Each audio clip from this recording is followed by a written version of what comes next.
Hi students.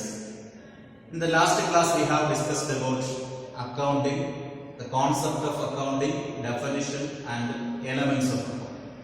Today we are going to discuss some of the characteristics of accounting. Normally it is called as qualitative characteristics of accounting. That means accounting records should have some qualities. So we can say that all those things, all those qualities we will together call it as qualitative characteristics.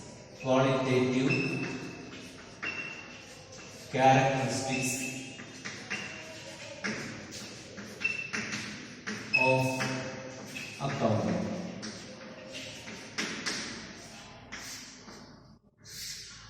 Qualitative characteristics of accounting. We can say there are mainly four characteristics of accounting. Four characteristics of accounting are there. First, we can write reliability. Accounting records are reliable, or we can say that accounting records must be reliable. Accounting records must be reliable.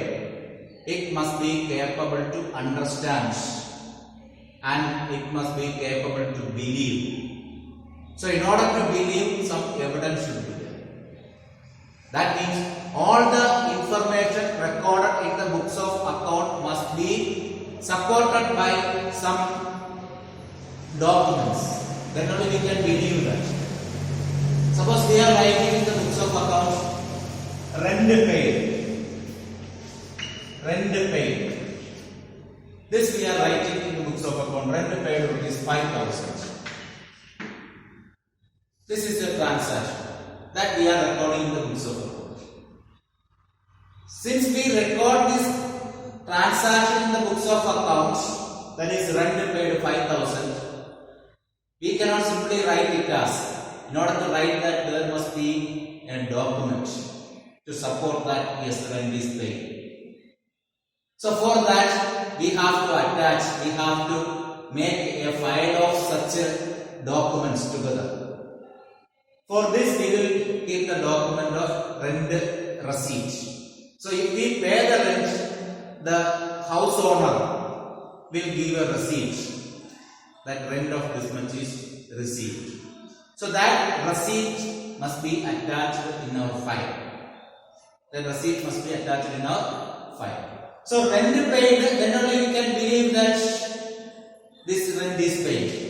Otherwise, we can simply write 5,000 or 7,000 or 10,000. So the chance of mistake or chance of fraud may be there if no supporting evidence are there. So in order to write each journal entry, there must be a supporting evidence. That supporting evidence are called as source documents.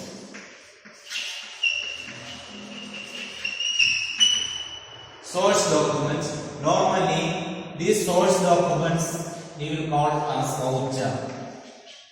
Voucher. Source documents or voucher. Okay. So, if there is voucher or source document, we can say that that information is reliable because source is there, evidence is there. So, all the accounting information must be reliable. In order to make the accounting information reliable, we should attach supporting evidence.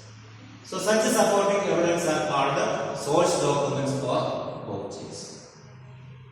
Okay. The next accounting information must have relevance. Relevance. That means accounting information must be provided, or accounting report must provide all the relevant information about the business. What is the relevant information? Relevant information means all the information which the users of accounting feel that it is important. For example, for the owner, profit is the relevant information. Or how much asset is there, that is the relevant information for the owner. So what is important? What information the user feels that it is important? That information must be provided with the books of account. We have told that government uses accounting information for what purpose? To see that how much sales tax the firm has to give or how much income tax the firm has to give. In order to find out how much sales tax the firm has to give, government should understand that how much sales is there. So the information about the sales must be there. Then information about the profit must be there.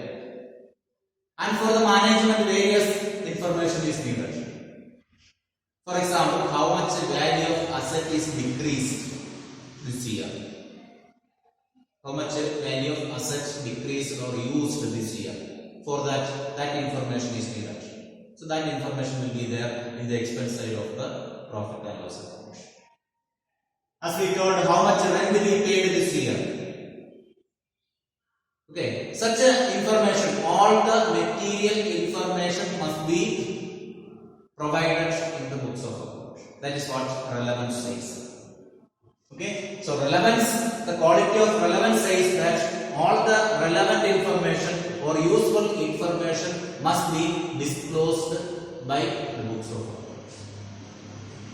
Books of accounts means journal we have told, ledger, then we will prepare the final accounts like the income statement and balance sheet.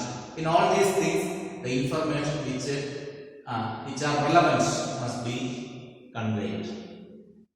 Okay. Then let us see the next one. Understandability.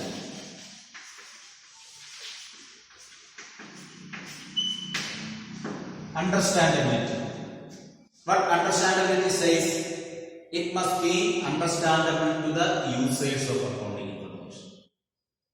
So accounting information may not be understood by all the people. It may be unable to understand for a layman. But it must be able to understand for a person who has some basic knowledge about accounting. Okay? So accounting information, what is recorded in the books of account must be able to understand for a person who has basic knowledge in accounting. Okay, so accounting information must have understandability. It should be able to understand. In order to make the accounting information understand to others, the business should follow same accounting procedure like what other business organization follows. Okay, so common accounting procedures, common accounting techniques and common system of accounting must be followed by the business organization.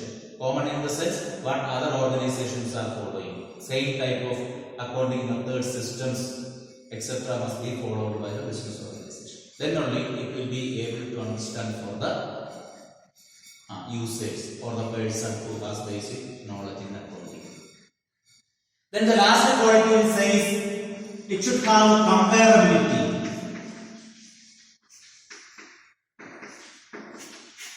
Comparability. Accounting information must be comparable. It must be able to compare. That means the information provided by one organization must be comparable with the accounting information of other organizations. Or the accounting information of one year must be able to compare with the accounting information of other year or previous year. Suppose we are making accounting information for 2019-20 or 2021. So the information provided in that year must be able to compare with the previous year, that is 2019-20. So for making it comparable, how we have to prepare the books of accounts? There also the same way, same methods must be followed. That means last year which method of accounting is followed, the same method only should be followed this year.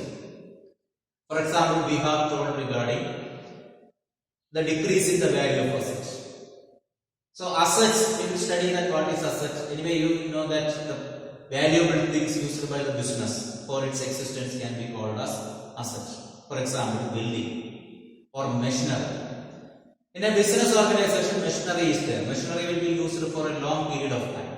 So every year the capacity of machinery may decrease because by usage of machinery the capacity may decrease. that we can calculate it. So that decrease in the value of asset we normally call it as depreciation.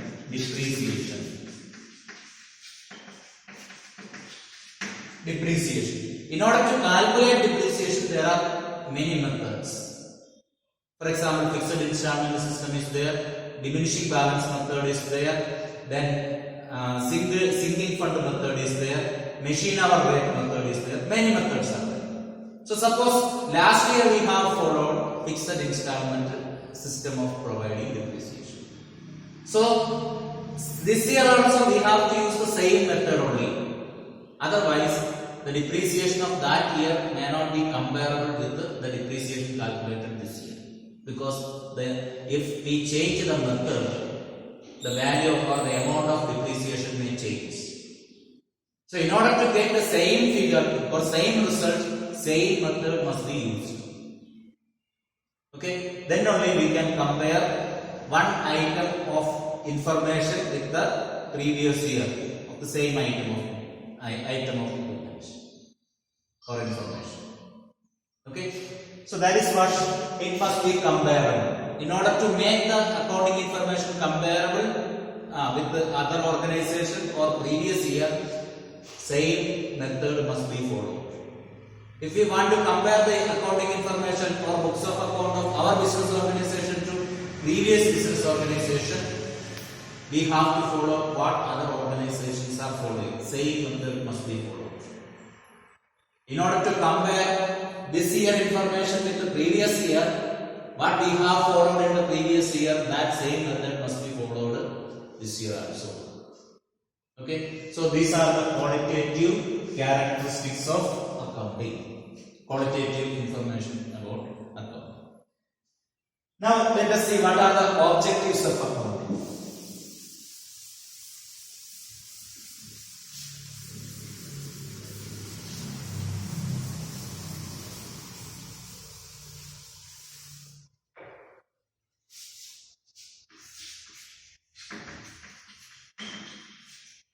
What are the objectives of accounting? Accounting has certain objectives. Without any objective, we will not go for anything. So, in order to do a work or at the time of doing work, we will have certain objectives. So, here accounting also has some objectives. Why it is followed? For example, the first objective we can say that maintaining records of business transactions. Maintaining records of business transactions.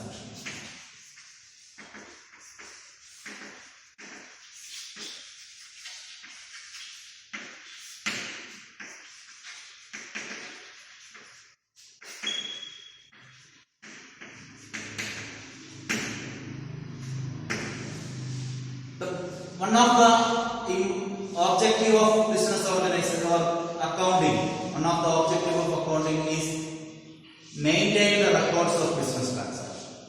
Maintain the records of business transaction. That is a basic objective of accounting. We have to maintain the records of business transaction. That means all the business transactions must be recorded in the books of account. All the business transactions must be recorded in the books of account. We should not avoid any of the accounting information. Even if it is a matter of 1 rupee also, it must be recorded in the books of account. Okay, no items or no transaction must be missed for recording in the books of account. So all the transactions, whether it is a big amount or small amount, there must be a record for that. That is the basic objective of accounting. We know that accounting information will be recorded first in the book of journal. We have studied in the last class. Recording will be done in the book called journal. Then after that it will be transferred to the other book which is called as ledger. Then based on that ledger entries we will prepare another statement, but it is called as income statement. Then we will prepare balance sheet. Okay, like that. So all the transactions will be there in all these books. That is the basic objective of accounting. Then let us see that next one. Calculation of profit or loss. Calculation of profit or loss. That is another important objective. Calculation of profit or loss. That means the next objective is that we have to calculate profit or loss. For that, we will record the business transaction for 1 year. Normally, accounting period will take us 1 year. Within that 1 year, how much transactions are carried out, all these transactions will be entered, and at the end of that year, we will prepare a statement. We will prepare an income statement or profit and loss account. So, after preparing the profit and loss account, we will come to know that how much profit is there or how much loss is there. That means if the income exceeds our expenses, the revenue what we get, if it is more than what we spend, there will be profit. If the expense exceeds income, what we spend, if more than what we receive, there will be loss. Okay, that is the result we obtain at the end of the accounting period. For that, we will prepare an income statement or profit and loss account. The balance of that income statement or profit and loss account will be either profit or loss. Then here, if we prepare or if we find out profit or loss at the end of the year, for that we have to prepare profit and loss account. But it does not mean that at the time of entering each transaction we have to enter in such a way that we have to get a profit. It should not be like that. That means we should not enter any of the transaction by anticipating a profit in future.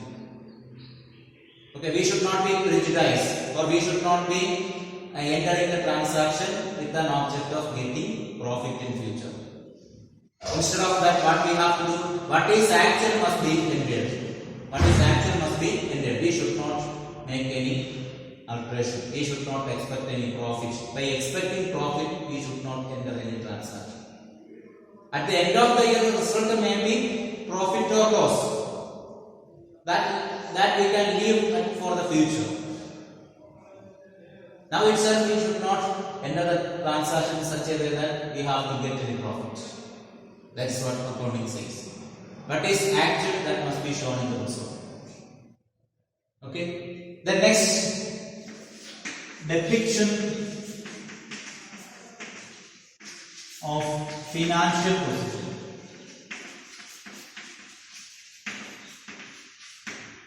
Depiction of financial position. What do you mean by financial position? Financial position is the position of assets and liabilities. Financial position is the position of assets and liabilities. What do you mean by assets? Any valuable things which are owned by the business can be called as assets. And what is liability? The obligations of the business. Business may have obligation to pay money to outsiders. Such obligations are called liabilities. Assets and liabilities. These assets and liabilities must be shown in the books of accounts.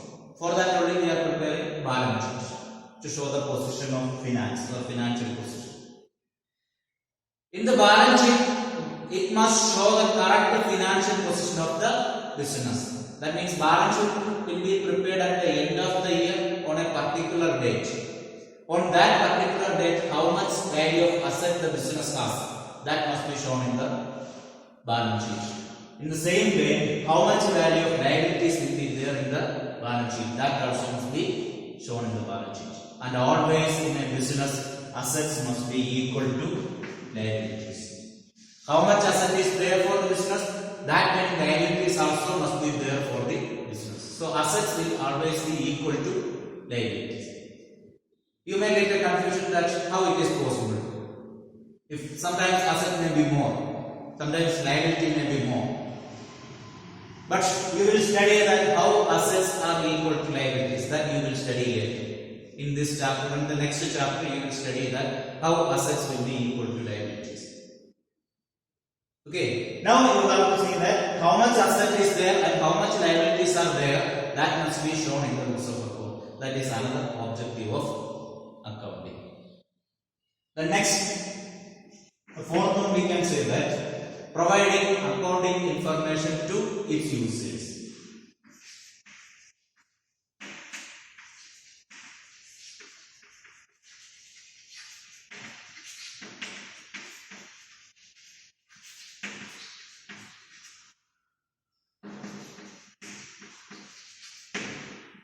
Providing accounting information to its users. Providing the information to the user of accounting. That is another important thing.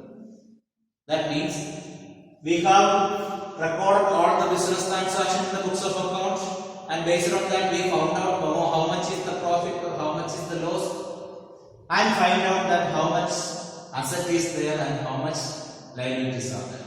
After finding all this information, what is the purpose of finding all this information? To convey the information to the users, the person who are interested to know the information. That's what in the last class we have told. Such people are owners, management, government, public, that is customers, media, many people are there. Research scholars are there. Those who are interested to know the information, it must be communicated to them. That is another important objective of accounting. So the objectives are maintaining records of business transaction, then calculation of profit or loss, then depiction of financial position, and providing accounting information to its users. Now let us see what are some of the basic terms related to accounting.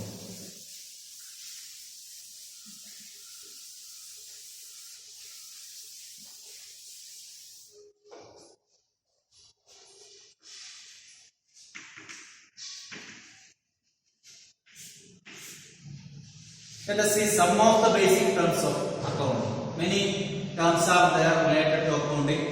Out of that, some basic terms we are going to discuss here. On 3-4 points we will discuss. The first point we can say entity. This is one of the basic term of accounting. What do you mean by entity? Entity. All of you are separate entities. I am a separate entity. Your family members are having separate entity, or they are called as entities. And what is entity? Something which has a separate existence can be called as entity. A human being is an entity. Like human being, a business is also an entity. Okay. So something which has a separate existence can be called as entity, and business is considered as a separate entity. Business is considered as a separate entity. That means business can be considered as a person. You will be surprised at that, how we can say business as a person. We can classify persons into two categories. Natural person and artificial person. We are the natural persons. We are natural persons. And business is an artificial person. Here artificial person means the person created by law. We are naturally created, but the business organizations are created by law. So business organizations are artificial in nature. They are artificial persons. Okay, so like the natural persons, these artificial persons are also having separate entity. Separate entity is there for the business organization. A separate existence. So that is important thing. Business organization can be considered as an entity. Entity means something which has a separate existence. Okay. Now let us see the next one. Transaction. Transaction means exchanging something between two or more persons. Exchanging something can be called as transaction. Now I am exchanging some information to you. That means here a transaction takes place. In between us, a transaction is taking place, exchanging something. So that should have some value also. Exchanging something of value. If you are correctly understanding that what I am transacting to you or what I am delivering to you, so we can say that that is transaction. If you are correctly understanding, then you will see that it has some value. Otherwise, you cannot say that it is a transaction. Okay, if what I am transacting to you, if you provide or if you consider that it is important or it is understanding, so if you give some value to that information what I am saying to you, then that can be called as transaction. A transaction is taking place between us. So in business terms also we can say that transaction means exchange of something of value. Exchange of something of value. Okay. So we can, in an elaborate way, we can say that transaction means buying or selling or other exchanging value of money can be called as a business transaction. Exchange of something of value can be called as transaction. Then exchange of something of value which can be expressed in terms of money can be called as business transaction or financial transaction, or we can say that buying or selling or other exchange in value of money can be called as business transaction. Okay, buying of goods or any asset, that means buying, then selling or any other exchange. Okay, exchange of money can be called as, or exchange of the value of money can be called as business transaction. This business transaction again can be classified into two categories. They are cash transactions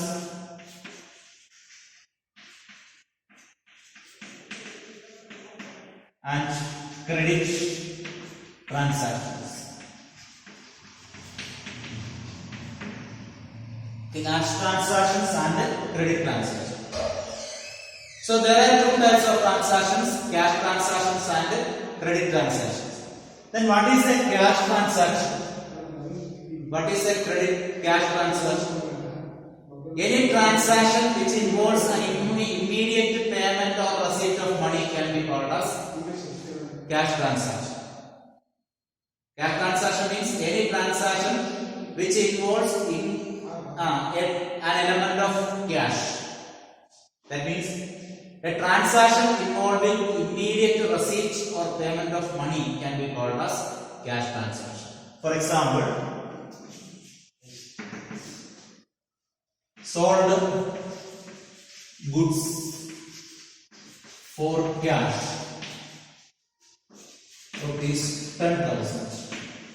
Sold goods for rupees 10,000. Here cash is mentioned, means it is a cash transaction.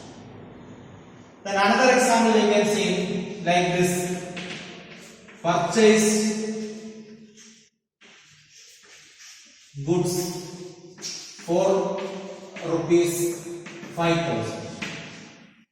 This is cash transaction or credit transaction. This is also cash transaction. Even if the word cash is not mentioned, we can say that this is cash transaction. That we will discuss why it is. So a transaction involving immediate receipt or payment of money can be called as cash transaction. Then what is credit transaction? If the receipt or payment of money or payment of money is postponed to a future date, that transactions are called, such a type of transactions are called credit transactions. If the receipt or payment of money is postponed to a future date, such a type of transactions are called credit transactions. Okay? So for that we can see the examples. Here we have sold goods for cash. Here we are writing sold goods to Hari, rupees 15,000. What is the difference between these two transactions? Sold goods for cash, one transaction, another one sold goods to Hari. What is the difference between these two transactions? Here in the first transaction, cash is given.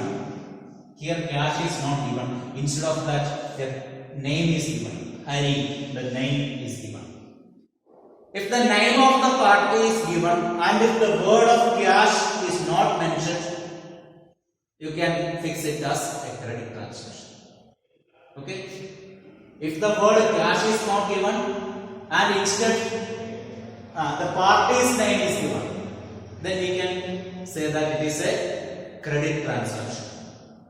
So in order to find out a transaction as a credit transaction, there must have the name of the party. Okay, party's name must be there for the credit transaction.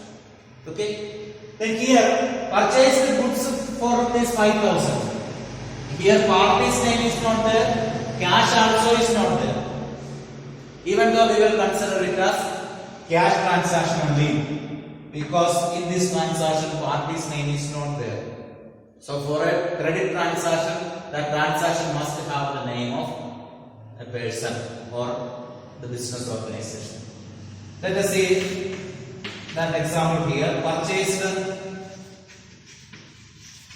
goods from Geeta Traders for rupees 5,000. Now it is confirmed that it is a credit transaction because the party's name is there. So in order to identify a transaction as a credit transaction, there must be the name of the party. Trader's name must be given. Why it is given? Because we have to pay cash to them or we have to receive cash from them. In order to receive the cash or paying cash, we should know that to whom we have to pay or from whom we have to get. So in order to understand that, there must be the name of a party. Okay, the party's name must be there in that. Clear? So that is the speciality of credit transaction. Once again, cash transactions are those transactions where there will be an immediate receipt or payment of cash. For the credit transaction, the payment or receipt of cash will be postponed to a future date. It will be agreed that the money will be paid on future date. Such a type of transactions are called credit trades. Okay? Suppose you are going to the nearby shop and asking some products, suppose sugar or some items you are purchasing, sugar or soap or pen or pencil. So if you pay the money immediately, he need not remember your name because money is received. If you say that I will give the money later on, he has to remember your name and sometimes he may write your name in his books of account. Okay, because that is a credit transaction. He has to get the money from you on future date. Understood? So if there is a cash transaction, there is no need of maintaining the name of the party, but for a credit transaction that is needed. Then let us see the next one. Assets. Assets we can explain like this.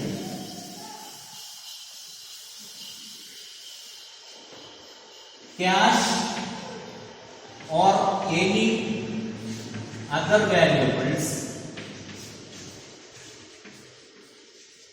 that can be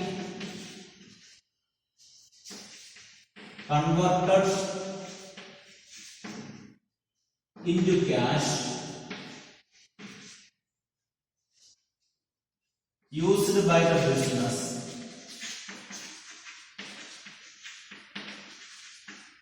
for its long-term operation. That is a simple definition for this asset.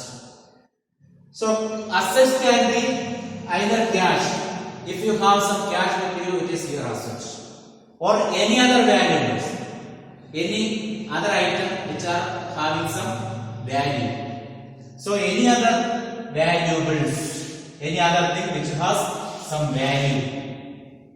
Okay, and that can be converted into cash. Then only it can be called as asset. This value can be, or it should be able to convert into cash. It should be transferable to cash. So that means if you have furniture, that also asset. Why? Later on you can sell it and can get cash. So it can be able to convert into cash. Then used by the business, cash or any other valuables that can be converted into cash used by the business. That business uses for what purpose? For its long term operation. For existing for a long period of time, these assets are needed. These items are needed. Such a type of items are called as assets. So we can say that many assets are there. Cash in hand is an asset. Like that, cash at the bank is an asset. Then debtors is asset. Then furniture is asset. Computer is asset. Machinery is asset. Then vehicle is asset. Land and building are assets.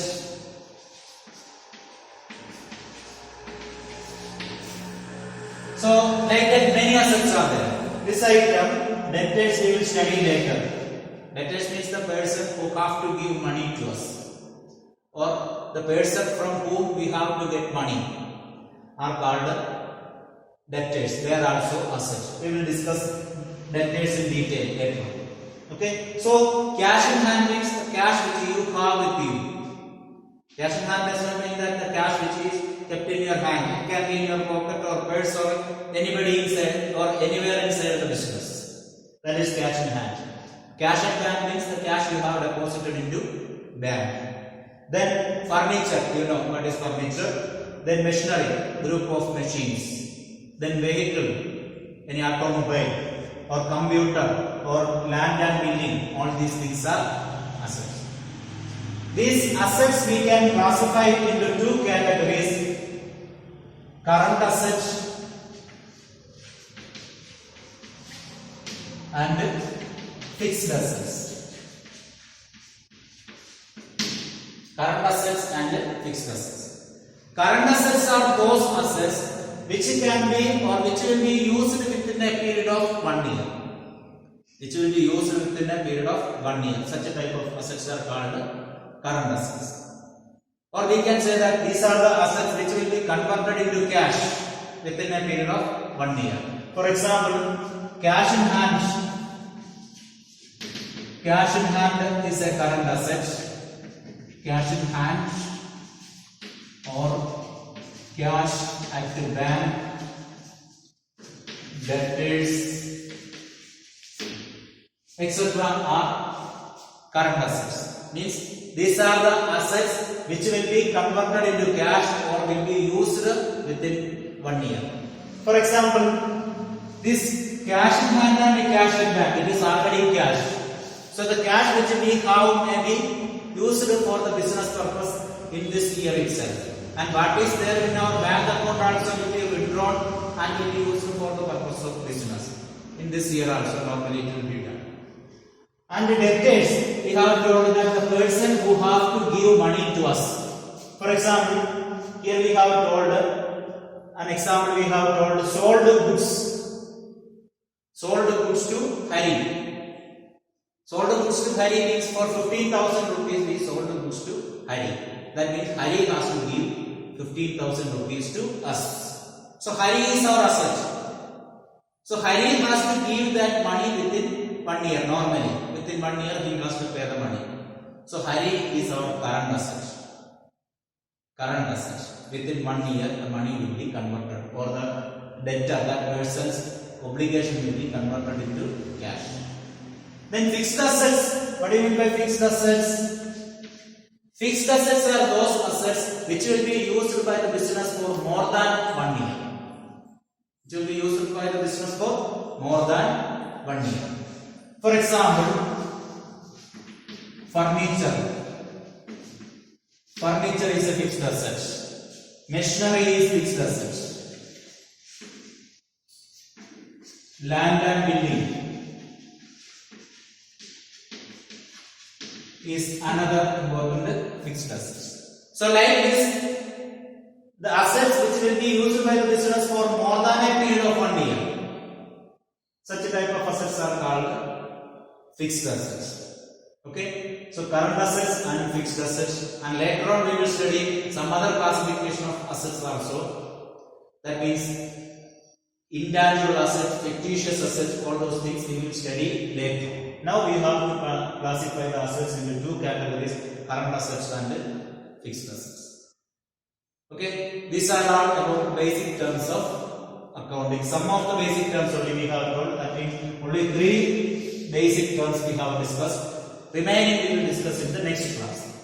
Okay, so once again we can revise. First we have told about the qualitative characteristics of accounting: reliability, relevance, understandability, comparability, etc. are the qualitative characteristics. Then we have studied about the objectives of accounting. The main objectives are maintaining records of business transaction, then calculation of profit or loss, then depiction of financial position, then providing accounting information to users. Then we have discussed about 3 basic terms, which are entity we discussed, then transaction we discussed, and asset we discussed. Okay, so today we are going to wind up. I hope all of you understood this. You can go through the things we have discussed now and can ask or inform me if there is any doubt that will be clear. Okay, thank you.